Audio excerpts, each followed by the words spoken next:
Okay so welcome to masters classes. और इस video में हम लोग डिस्कस करेंगे आईआईटी जैम बायोटेक्नोलॉजी 2012 का पीवाईक्यू जो मैथमेटिक्स के क्वेश्चंस हैं। सो अराउंड 18 क्वेश्चन आए हैं मैथमेटिक्स के उस साल। सो उसको हम लोग डिस्कस करते हैं। तो ये क्वेश्चन जो है कि integration x mod x d x, मैं अलग अलग कर दे रहा हूँ, सेपरेट कर दे रहा हूँ दो पार्ट में। एक्स की power 4 D x -1 to 1 -1 to 1।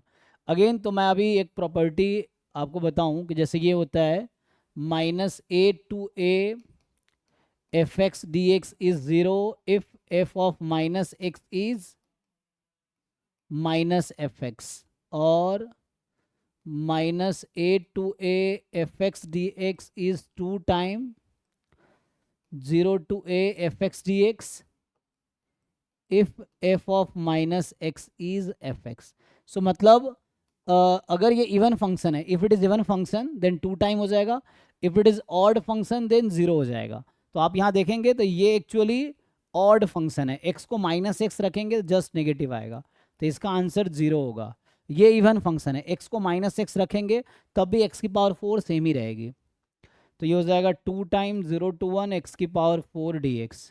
तो ये खत्म हो गया। 2 टाइम x की पावर 4 का इंटीग्रेशन x की पावर 5/5 0 to 1, तो 2 टाइम 1/5 -0, तो ये 2/5 आ जाएगा। ठीक है, सो यहाँ से आ जाएगा 2/5, तो आंसर इज 2/5।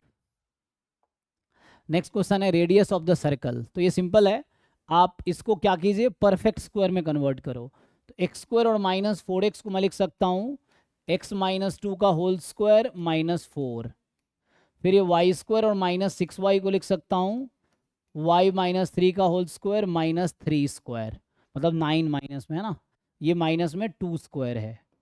तो जस्ट मैं परफेक्ट स्क्वायर बना रहा हूँ, और लास्ट में बचा हुआ है +4 इज 0, तो यहाँ से आ गया x-2 whole square y-3 whole square, ये -4 और -9, तो ये -4 और ये +4 कट गया, तो इधर चला गया 3 स्क्वायर। तो आप जानते होंगे x-h whole square plus y-k whole square is equal to r square.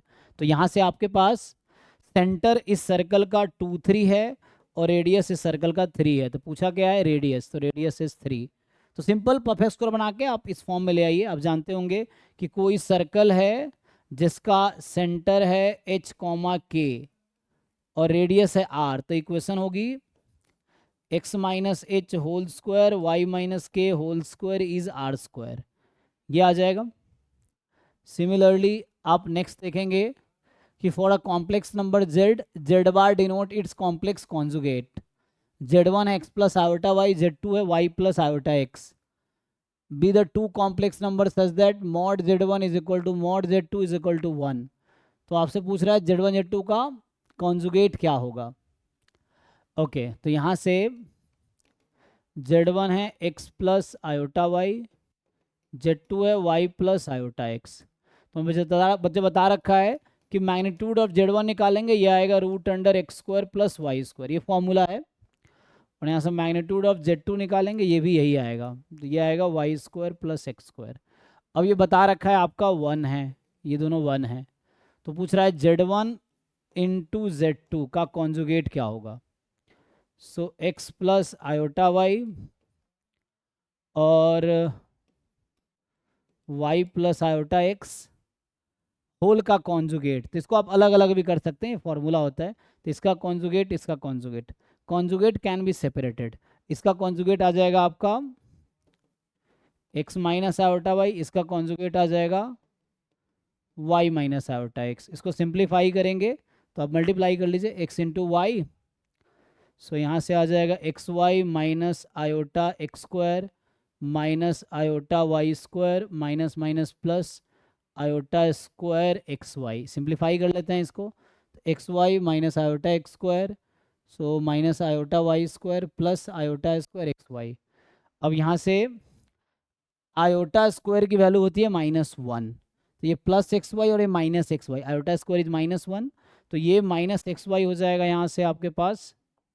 सो ये minus xy plus xy cancel हो जाएगा, यहाँ से माइनस आयोटा आप कॉमन ले लीजिए। सो माइनस आयोटा कॉमन लेंगे तो x² प्लस y², और यहाँ से अगर आप देखेंगे तो x square plus y square 1 है, तो x square plus y square की वैल्यू 1 है, तो ये आपका माइनस आयोटा हो गया। तो आंसर इज माइनस आयोटा। तो ये आपका माइनस आयोटा आपका आंसर है। ठीक है, तो ये सी ऑप्शन करेक्ट है, माइनस आयोटा। नेक्स्ट है 1 and 2 are roots of this quadratic equation then p q r. तो सिंपल है ना, सम ऑफ रूट्स का फॉर्मूला आप जानते होंगे। तो ये 1 + 2, जैसे मैं आपको लिखा दूं A X square plus B X plus C is 0। So if alpha beta are two roots then alpha plus beta is minus B upon A and alpha into beta is C upon A, वही use कर लीजिए। सो यहाँ से आ जाएगा 1 + 2 is equal to minus p upon 1 and 1 into 2 is equal to q upon 1। तो यहाँ से आ गया p इज इक्वल टू -3 और यहाँ से क्या आ गया q इज इक्वल टू 2। तो p is -3 and q is equal to p and q are.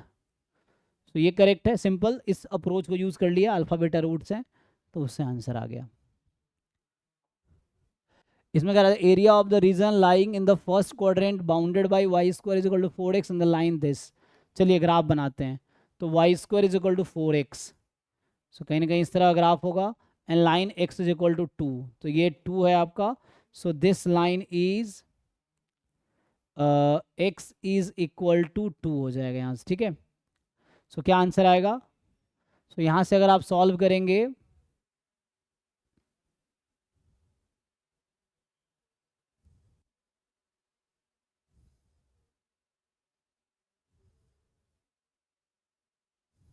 First quadrant, सो इस रीजन का एरिया चाहिए मुझे। ये कर्व है y square is equal to 4x।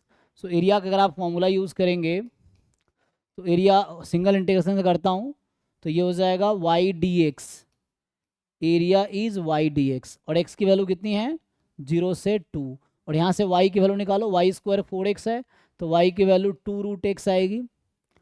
तो ये हो जाएगा 2√x dx 0 से 2। सॉल्व कर लीजिए।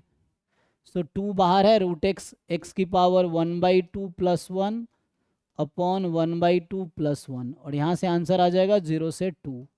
तो ये हो गया 3/2। सो 2 इंटू ये 2/3, 3/2 को उधर ले आया, 2/3 हो गया। अब इसको पुट कर लीजिए, x की पावर 3/2, तो 2 की पावर 3/2 - 0। तो फाइनल आंसर कितना आया? इसको सिंप्लीफाई कर लेते हैं। सो 4/3, 2 की पावर 3/2 मतलब 2√2, तो यहाँ से आ गया 8√2/3। अब इसको ठीक से सिंप्लीफाई कर लीजिए।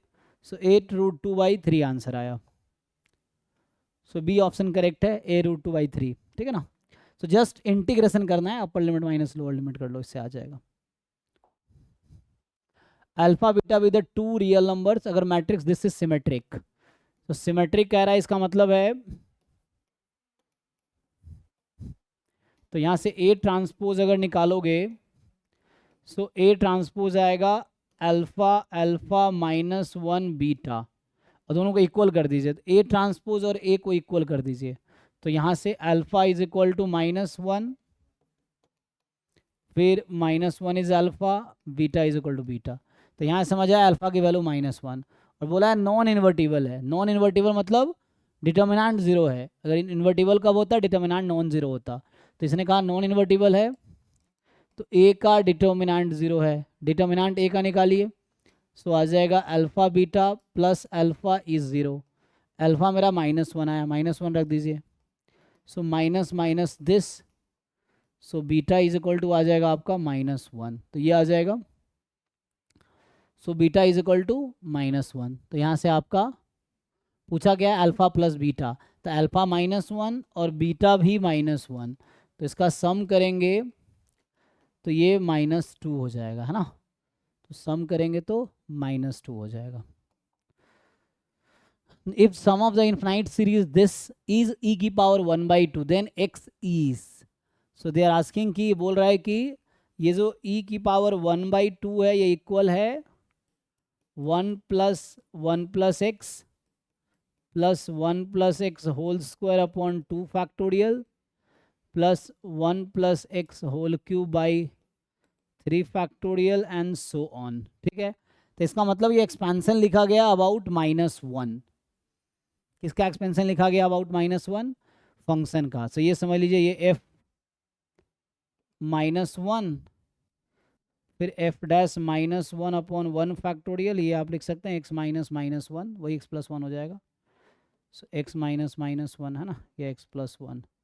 सो यहाँ से F double dash -1 upon 2 factorial +1 whole square and so on. Okay, so मैं आपको इसका बैकग्राउंड बता देता हूँ। इसका बैकग्राउंड ये है कि f x Taylor series expansion, मैं वो लिख रहा हूँ। तो एफ एक्स जो कि इन्फाइनटली मेनी डिफरेंशिएबल फंक्शन है, that can be written as f a plus f dash a into x minus a f double dash a upon 2 factorial x minus a whole square dot dot dot, ये हमारे पास है। सो यही मैं वहाँ use कर रहा हूँ, है ना। सो जैसे इसने कहा है कि ए को आप -1 रख दो, तो ए को जो ही -1 रखोगे x+1 हो जाएगी, x+1 होल स्क्वायर। ठीक है, समझिए अभी क्या बोलना चाह रहा है। सो ये बोलना चाह रहा है कि e की पावर 1/2 का एक्सपेंशन ये है। तो अगर e की पावर x का एक्सपेंशन अबाउट -1 लिखते हैं तो क्या होगा, यही बनेगा। जैसे मैं लिखता हूँ एफ एक्स, लेट से ये एफ एक्स है। सो ये भी एफ एक्स है हालांकि, लेकिन ये बता रखा है e की पावर 1/2 है, तो x क्या होगा, क्वेश्चन ये है। सो x क्या रखोगे ताकि वैसा होगा।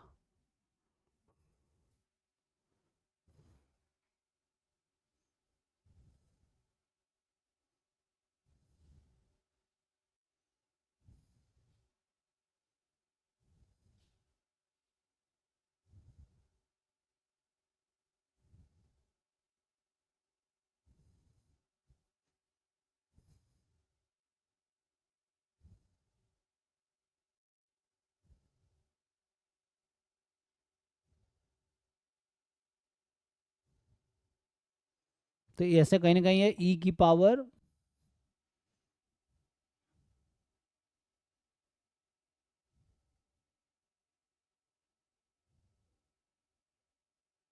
x+1 का एक्सपेंशन है ना ये। This is expansion of e raise to power x+1 या 1 + x। चलो इसी का लिखते हैं, e की पावर x+1 का एक्सपेंशन है ये। या इसमें दूसरा अप्रोच यूज़ कर सकते हो, जैसे मैं यहाँ लिख रहा था। अगर आप e की पावर x का ऐसे एक्सपेंशन करोगे आप, तो बनेगा 1 + x+x² factorial x³ factorial and so on. So e की पावर x+1 का एक्सपेंशन करोगे, सो ये आ जाएगा, ये आ जाएगा आपके पास, ये है एक्चुअली। तो e की पावर x+1 का ही एक्सपेंशन है एक्चुअली, तो इससे ही आ जाएगा। e की पावर x+1 है आपके पास ये। So this is e raise to power x+1, तो e raise to power x+1 हो गया। ठीक है, हाँ, तो ये 1 हो जाएगा ना। ठीक है, सो नाउ इट्स फाइन। तो क्वेश्चन इज, अब ये बोल रहा है कि ये जो क्वांटिटी है e की पावर x+1 e की पावर 1/2 के इक्वल है। इसका मतलब x+1 1/2 होगा। सो x+1 की वैल्यू 1/2 होगी, तो x की वैल्यू -1/2 आ जाएगी। जब आप सॉल्व करेंगे x+1 = 1/2, तो x = -1/2, तो x की वैल्यू आ गई -1/2। ए ऑप्शन करेक्ट हो जाएगा। दिस एक्सपेंशन ऑफ, इसकी ज़रूरत नहीं है ना, डायरेक्टली आप समझिए कि क्वेश्चन ने बोला है कि this is e raise to power 1/2 है, और हमें फॉर्मूला e की पावर x का जो एक्सपेंशन होता है वो बता रहा है कि this is actually e raise to power x+1। यहाँ से x+1 is half, x is -½ ये आपका आंसर है। x जो है -½ होगा। The minimum value of the function क्या होगा, तो ये आपके पास फंक्शन है एफ एक्स x⁴ - 2x² + 2। तो यहाँ से आप f डैश x निकालेंगे 4x³ - 4x, ठीक है, 4x³ - 4x, और इसको अगर आप 0 पुट कर दें तो क्या आ जाएगा, 4x कॉमन ले लेते हैं, x² - 1 is 0, so x is 0 और x² is 1, so x is 0 और x इज +- 1। तो यहाँ से आपके पास जो x की वैल्यूज़ है वो है -1 0 और 1, और एंड पॉइंट क्या है माइनस। देखो ये क्लोज, जब भी इंटरवल आपका क्लोज इंटरवल दिया हो, एब्सोल्यूट मैक्सिमम एब्सोल्यूट मिनिमम निकालना होता है। सो 1 बाई 1 आप क्या करो, सो आप एक बार निकालो f0, f1, f-1, ये तो 3 point critical point, and point -1 तो क्रिटिकल पॉइंट भी है, तो f2। सो मतलब critical point and and point दोनों को इंक्लूड करके जो भी फंक्शन की लार्जेस्ट वैल्यू आएगी वो बताना है, यहाँ स्मॉलेस्ट बताना है। तो पुट कर लीजिए, 0 रखेंगे तो 2 आएगा, 1 रखेंगे तो 1 - 2 + 2 1 आएगा, -1 रखेंगे तो भी 1 आएगा, 2 रखेंगे तो 16 - 8, 8 + 2 10 आएगा। तो मिनिमम क्या है, minimum value of the function, इन चारों में मिनिमम 1 है, तो 1 इज़ द मिनिमम वैल्यू। तो आंसर इज 1, 1 इस फंक्शन के मिनिमम वैल्यू, किस पॉइंट पे, 1 पे भी -1 पे भी। ठीक है, नेक्स्ट है, two ants P and Q are initially at a distance of 148 meter apart, they decide to meet at the end of the first day. P cover a distance of 10 meter towards Q and Q cover a distance of 5 meter toward P. On each subsequent day, the distance covered by P reduces by 1 meter and that by Q increases by 2 meter of the previous day. So two ants will meet at the end of. So यहाँ P start करती है चलना, यहाँ Q। ठीक, अब उसने क्या किया, सो P का स्पीड क्या, P फर्स्ट डे चला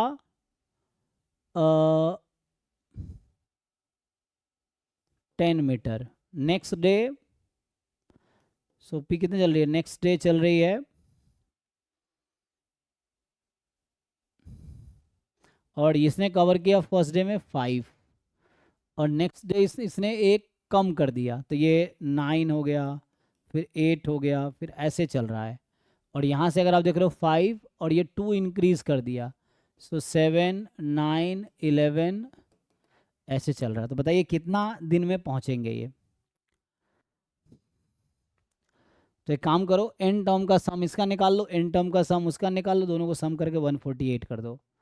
सो 10 9 8, मान लो एन टर्म पे अगर सम करोगे आप तो कितना आएगा, ये तो जीपी है ना, मतलब एपी है, वो भी एपी है, तो एन टर्म का सम जो होगा एस एन इसका होगा n/2 2a + n-1 into D, D इसका -1 है, common difference, second term minus first term, और यहाँ पे जो एस एन इसका होगा n/2 2a + n-1 into D, D इसका 2 है, दोनों को ऐड करके आप 148 कर दीजिए, पता चल जाएगा। ठीक है, तो इन दोनों को ऐड कर देते हैं और 148 के इक्वल रख देते हैं।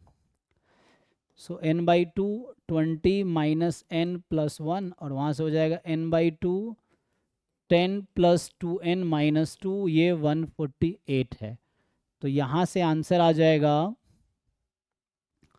सो यहाँ से आपका आंसर क्या आएगा, n/2 20 - n + 1 10 + 2n - 2 इज़ 148। ठीक है, तो यहाँ से क्या हो जाएगा देखिए अब, सो इसको आप सिंप्लीफाई कर लीजिए, तो n जो आएगा वही आंसर होगा। सो 20 + 10 30 - 2 28, अच्छा +1 भी है, तो 29, और यहाँ -n + 2n, तो +n इज़ 148। इस 2 को आप उधर भेज सकते हैं, सो n इंटू n + 29 148 2 जा, सो ये 294 9 296 राइट। सो यहाँ से अब इसको आप फैक्टराइज कर लीजिए, देख लीजिए किस नंबर के लिए ट्रू होगा ये। सो ऐसा क्या नंबर है, तो 296 को फैक्टराइज करना पड़ेगा। सो अगर 2 से कैंसिल कर रहा हूँ तो 148, 2 से करेंगे 74, 2 से करेंगे 7, सो ये आ गया 37 इंटू 2 है ना। सो ये जो नंबर 296 है इज एक्चुअली 8 इंटू 37। ठीक है, तो डिफरेंस कितने का है इन दोनों में, डिफरेंस 9 का है, 29 का है ना, 29 + 8 37। ठीक है, सो n की वैल्यू होगी 8 एंड n प्लस 29 37, तो n आ गया 8. So in the 8th day they will meet. ठीक है, so 8th day they will meet to the each other. 8th day. Next, the equation of the line that makes intercept of 2 with x-axis and perpendicular to this line. तो मुझे बता रखा है ये जैसे आपके पास है तो इंटरसेप्ट 2 विथ एक्स एक्सिस, तो ये मतलब 2 है, तो ये 2,0 से पास कर रही है और परपेंडिकुलर है इस लाइन के. तो पहले इस लाइन का स्लोप निकाल लीजिए.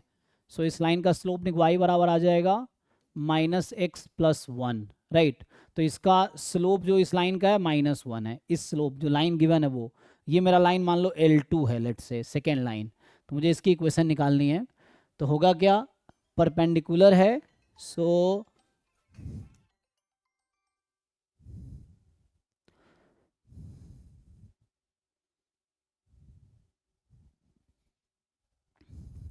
ये परपेंडिकुलर है. So m1 into m2 is equal to -1.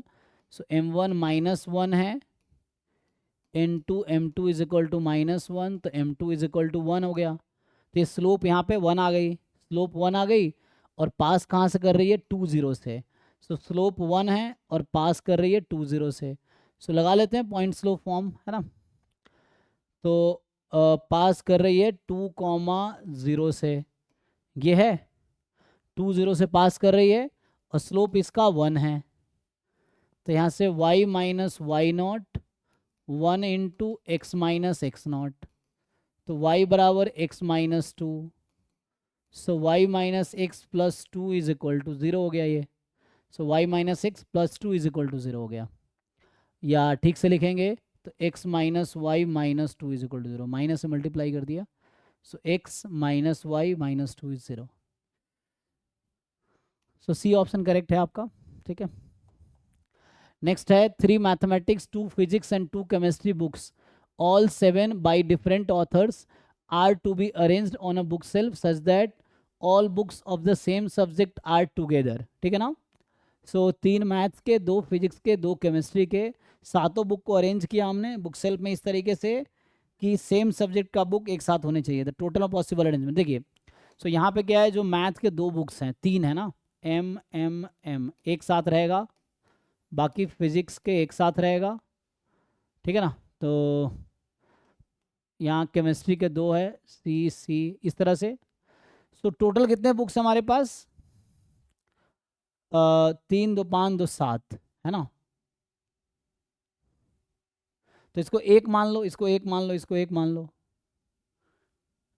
Different books हैं, अच्छा डिफरेंट ऑथर्स हैं, ऑल 7 बाई डिफरेंट ऑथर्स. अच्छा, तो ये M1 M2 M3 है, P1 P2 है, C1 C2 है, इस तरह से है, बट ये साथ होने चाहिए. सो टोटल हमारे पास कितने हैं देखिए, एक साथ रखना है ना. तो 1 2 3, अभी एक मान लो मेरे पास 3 ऑब्जेक्ट है, 1 object, second object, third object, that can be arranged in 3 factorial veg. Now these 3 objects inside can be arranged in 3 factorial ways. These 2 can be arranged in 2 factorial ways. These 2 can be arranged in 2 factorial ways. तो total number of arrangement ये होगा. पहले इसको एक मान लिया because साथ रखने सारे मैथमेटिक्स के बुक को. 2 3, तो यहाँ से आ गया 6 इंटू 6 इंटू 2 इंटू 2, तो यहाँ से आ गया आपके पास 12 इंटू 12, तो आंसर इज 144. तो ये आपका 144 इसका आंसर हो जाएगा. ठीक है. नेक्स्ट जो है, if the point 101 is one extremity of the diameter of the sphere this, then its other extremity is. तो स्फेयर का एक तरीके इसका इक्वेशन निकाल लेते हैं. तो इसको फिर से परफेक्ट स्क्वायर बनाता हूँ. एक्स स्क्वायर और 2x मिलेंगे तो बनेगा x प्लस 1 का होल स्क्वायर माइनस 1 स्क्वायर.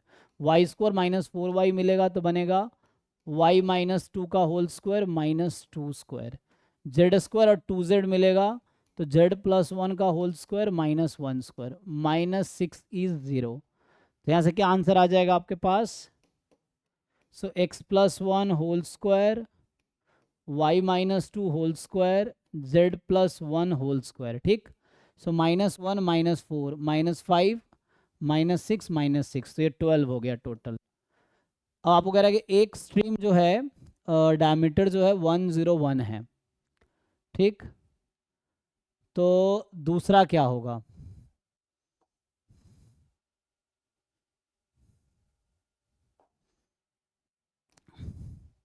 सो मान लीजिए ये एक आपका स्फेयर है, तो इसमें एक स्ट्रीम जैसे यहाँ पे है 101, तो इसका दूसरा स्ट्रीम ये पास कर रहा होगा सेंटर से, सेंटर इसका आ गया -1 2 और -1, यहाँ सेंटर मिलता है ना, ये है x minus h y minus k z minus r, तो ये एच के आर सेंटर बनाएगा।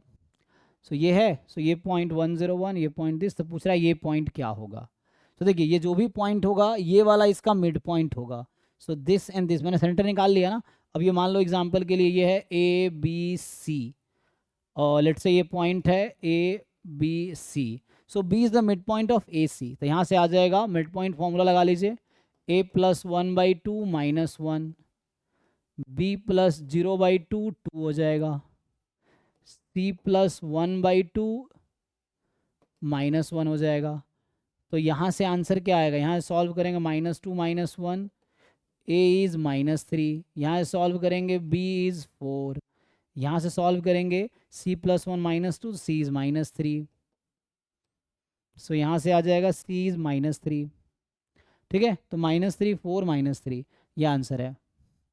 सो -3 4 -3 है ना, डी ऑप्शन करेक्ट है आपका। नेक्स्ट जो होगा कि F be the function defined, इस तरह से डिफाइंड है आपका, तो एफ क्या है, कॉन्टिन्यूस है। ओके तो प्रॉब्लम ये है, अगर आप लिमिट निकालेंगे, limit x tends to 0 plus, तो x 0 से ज़्यादा है, मतलब x नॉन ज़ीरो है, तो नॉन ज़ीरो है तो फंक्शन हो जाएगा x अपॉन मॉड x, लेकिन x मोर देन 0 है तो मॉड x हो जाएगा। मॉड की प्रॉपर्टी आपको पता है कि जो मॉड x होता है that mod x is x when x is positive minus x when x is negative. तो आप इसको पुट करेंगे तो x टेंस टू 0 प्लस है तो x हो जाएगा, तो यहाँ से x अपॉन x आपका 1 आ जाएगा।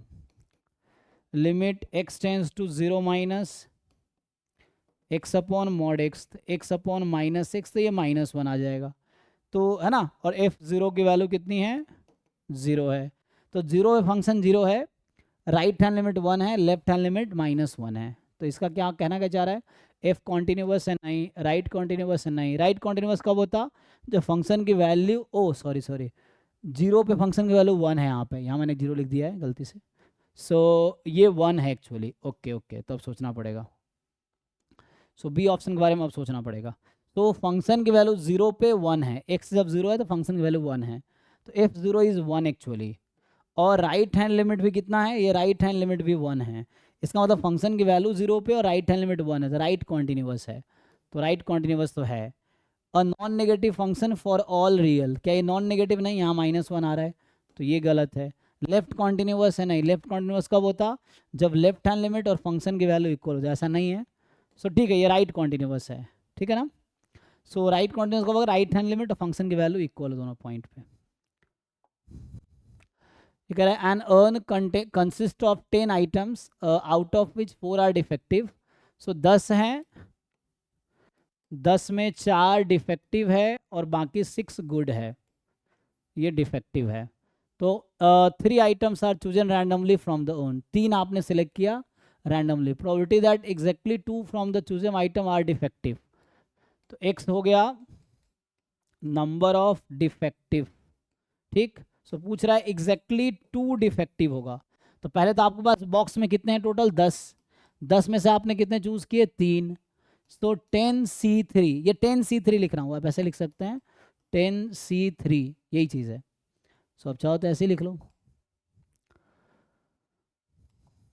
दिस इज 10C3, और कह रहा है कि exactly 2 will be defective, defective कितने थे 4, 2 डिफेक्टिव चाहिए आपको, सो 4C2, गुड कितने हैं 6, तो आपने तो 3 ड्रॉ किए थे और 2 डिफेक्टिव आए, तो इसका मतलब एक अच्छा वाला आएगा, तो 6C1। सॉल्व कर लीजिए इसको, तो 4C2 का आंसर 6 होगा, 6C1 का आंसर 6 होगा, 10C3 का आंसर 1098/6 आएगा, तो ये एक साथ है। तो आप अगर सॉल्व करेंगे तो 6 × 6 × 6 और यहाँ आ जाएगा 1098, तो यहाँ सॉल्व कर लीजिए। तो कैंसिल करेंगे, 3 से 3 3 ज़ा 9, सो 3 3 ज़ा 9, 3 3 काट के यहाँ 2 2 कर देगा ये, ठीक। 9 कट गया, 3 3 से, 3 से 2 जा, 3 2 जा, 3 3 जा 9 खत्म। 2 और 2 कट के 4 दूने 8, ये 2 कट के 3 करेगा, तो आंसर बचा 3/10। तो आप सिंप्लीफाई कर लीजिए अपना, 3/10 इसका आंसर है। नेक्स्ट है इसेंट्रिसिटी ऑफ द इलिप्स। तो इसेंट्रिसिटी का फॉर्मूला होता है 2b² ए। अब देखिए यहाँ पे क्या है, तो ये इक्वेशन है x² / a² और y² / b² इज 1। तो यहाँ से a की वैल्यू कितनी है 4, b की वैल्यू कितनी है 3, तो इसेंट्रिसिटी कितनी होगी। सो यहाँ से 2b², सो 2 × 3/4, 6/4, मतलब 2b² / a ना। सो 2b² / a, x² / a², y² b²। तो आपका आंसर आएगा 3/2। तो एक मिनट, कुछ तो गड़बड़ है। a is 4, b is 3, a² 16, b² 9, so 2b²/a, 2b² कितना है, अच्छा b² मैंने 3 लिखा, b² 9 है ना, 2b², b is 3 ना, b² is 9, so upon a is 4, actually b² 9 है। सो ये हो गया 9 दूने 18/4, सो 9/2।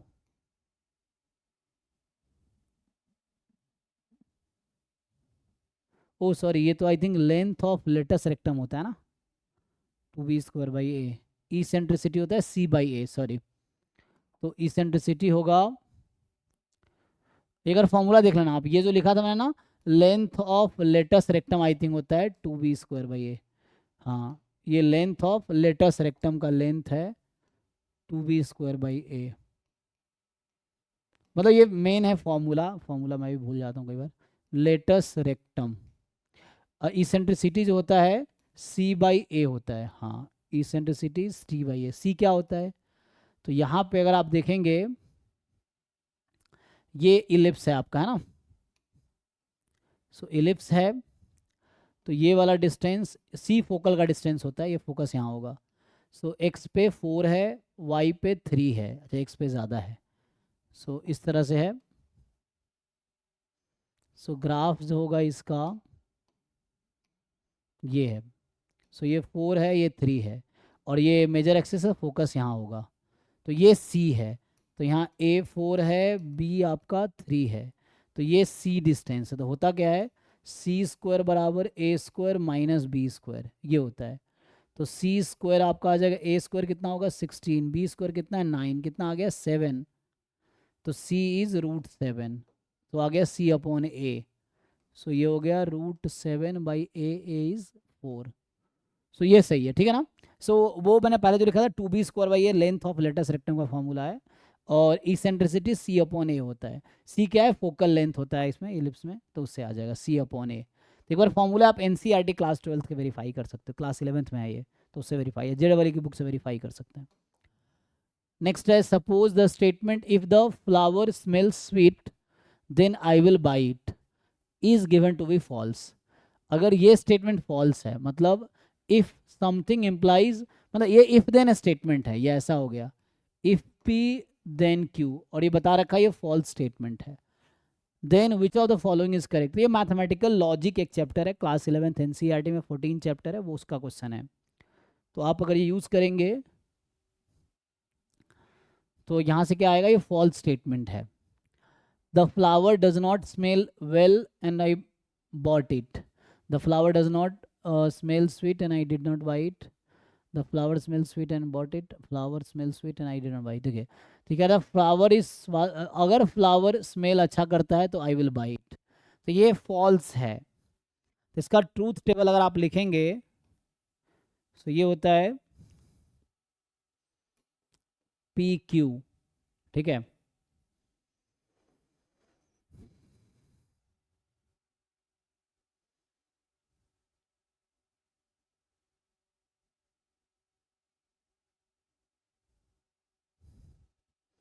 फर्स्ट इज फॉल्स, चाहे ये ट्रू हो या फॉल्स हो, फिर भी ये ट्रू होता है, ठीक है।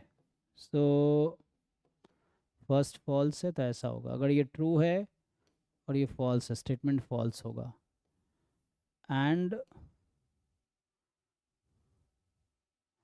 ये फॉल्स है, ये ट्रू है, और क्या बच गया, ट्रू ट्रू, ट्रू ट्रू होगा तो ये ट्रू हो जाएगा। तो फॉल्स कब होगा, जब पहला स्टेटमेंट, ये ट्रूथ टेबल लिख रहा हूँ, आप देख सकते हैं ट्रूथ टेबल क्या होता है। सो दोनों ट्रू है तो स्टेटमेंट ट्रू होगा। सो यहाँ पे ये कह रहा है कि फॉल्स कब आएगा, जब पहला स्टेटमेंट ट्रू है दूसरा फॉल्स है। पहला कौन सा, पी ट्रू है क्यू फॉल्स है। So P true and Q false, तो फॉल्स होगा। तो पी ट्रू मतलब कि फ्लावर स्मेल स्वीट, ये तो था लेकिन आई डिडंट बाई इट, ठीक है ना। तो flower is sweet and I didn't by it, flower smell sweet I didn't by it, D सही है। ये ट्रूथ टेबल है ना। और ये स्टेटमेंट था, ये P इम्प्लाइज Q के बारे में ट्रूथ टेबल है कि P ट्रू फॉल्स हो सकता है, Q ट्रू फॉल्स हो सकता है। तो जब P ट्रू है Q फॉल्स है तो ये फॉल्स होगा, बाकी केस में ट्रू होगा। तो इससे आंसर डी आ जाएगा। The value obtained in 20 throws of a die, ये बोल रहा है कि the value obtained in 20 throws of a die are given in following frequency table. तो पूछ रहा है कि द वैल्यू आपको दे रखा है, फ्रीक्वेंसी दे रखी है, तो सैम्पल मीडियन क्या होगा। देखिए इसमें क्या मतलब है कि 1 आया 3 बार, 2 आया 3 बार, है ना, 2 की 3 आया 4 बार, 4 आया 4 टाइम, 5 आया 2 टाइम, 6 आया 4 टाइम, 6 आया 4 टाइम। मैंने लिख दिया डाटा फ्रीक्वेंसी। अब कितने हैं टोटल, 3 + 3 9, 4 + 4 16, 16 + 9 25, 25 + 2 27 + 4 31, टोटल 31 है। सॉरी 21 ना, एक मिनट मैंने गलती किया है ना। 3 + 3 6, नॉट मल्टीप्लाई, ऐड करना है मुझे, पूरा ऐड करना है। 3 + 3 6, 4 + 4 8, 8 + 6 14, 14 + 2 16, 16 + 4 20। देख लेते हैं फिर से, 4 2 6 4 10 14 3 17 3 21, 21 है एक्चुअली। 3 + 3 6 + 4 10, 10 + 14, 14 + 2 16।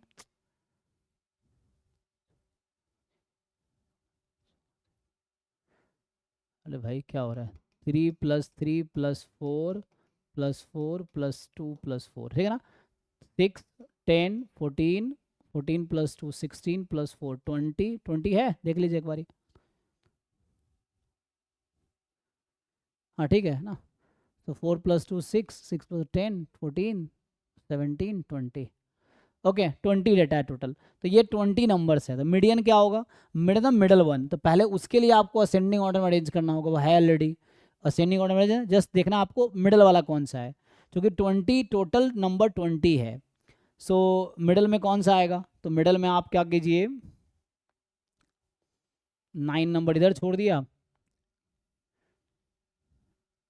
इधर छोड़ दिया ना। सो ये जो नंबर है ये दोनों मिडल में है, ठीक। 9 इधर 9 इधर, मतलब 10th और 11th मिडल वन है। तो इसमें पूछ रहा है कि मीडियन क्या होगा, सैम्पल मीडियन, तो एवरेज ले लीजिए। तो 3 + 4/2 7/2 3.5। मतलब ये देखना कि मिडल वन, अगर मान लो 21 डेटा होता तो 11वां जो होता मिडल वो जाता, है ना। तो इस तरह से, बट ये 20 है तो ये 10th और 11th are the middle one and then you just take the average. So ये आ गया। The equation of the normal to the curve x square y cube is 4 at the point 2, 1, ठीक है। सो कह रहा है equation of normal to the curve x cube, है ना। तो ये जो क्वेश्चन है x² y क्यूब इज 4, ये इक्वेशन है आपका। पूछ रहा है कि नॉर्मल का जो इक्वेशन है वो 0.21 पे क्या होगा। तो पहले आप स्लोप ऑफ टेंजेंट निकाल लीजिए, डिफरेंशिएट इट। सो आप इसको डिफरेंशिएट कर लीजिए, तो डिफरेंशिएट करेंगे। सो x² का derivative 2x y cube as it is, x² as it is, y cube का डेरिवेटिव 3y² dy/dx, 4 का डेरिवेटिव 0। तो यहाँ से जो dy/dx आएगा वो आएगा -2x y क्यूब और 3x² y², ठीक है। सो यहाँ से आ जाएगा -2x y क्यूब और यह आ जाएगा 3x² y²। एक्स वाई की वैल्यू रख दीजिए, तो x2 है y1 है, तो x2 है और y1 है, तो ये -4 और यहाँ पे x2 है, सो 3 4 ज़ा 12, सो ये 12 हो जाएगा, ठीक है। सो यहाँ से आ गया -1/3। तो ये स्लोप आ गया, स्लोप ऑफ टेंजेंट। हमें नॉर्मल की इक्वेशन लिखनी है, तो स्लोप ऑफ टेंजेंट m1 मान लीजिए ये -1/3 है, so m1 into m2 is equal to -1, तो m2 की वैल्यू 3 आ जाएगी, राइट। क्योंकि tangent is normal to normal जो कर्व है, so slope of tangent into slope of normal is -1, तो वहाँ से नॉर्मल का स्लोप 3 आ गया, and normal will also pass through 2 1, तो slope is 3 and they will pass through 2 1, तो इक्वेशन आ जाएगी y minus y1 is m into x minus x1, ये आ जाएगी। तो यहाँ से आ जाएगा y माइनस 3x और प्लस 6 माइनस 1, तो प्लस 5 इज इक्वल टू 0, या अच्छा यहाँ से लिख दूँ, सो y बराबर 3x माइनस 5, सो y बराबर 3x माइनस 5, पहला इक्वेशन ही है। यहाँ से अगर आप ऐसे लिखेंगे तो y is equal to 3x minus 6 plus 1 minus 5, तो ए ऑप्शन आपका करेक्ट है। और ये लास्ट क्वेश्चन था, तो ये हमने टोटल 2012 IIT एग्जाम बायोटेक के जो मैथमेटिक्स क्वेश्चन थे वो सॉल्व किए।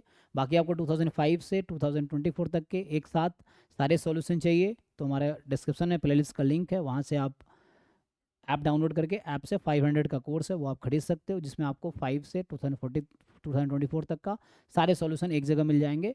मैथमेटिक्स पोर्शन के IIT एग्जाम बायोटेक के रिकॉर्डेड कोर्स। Thank you.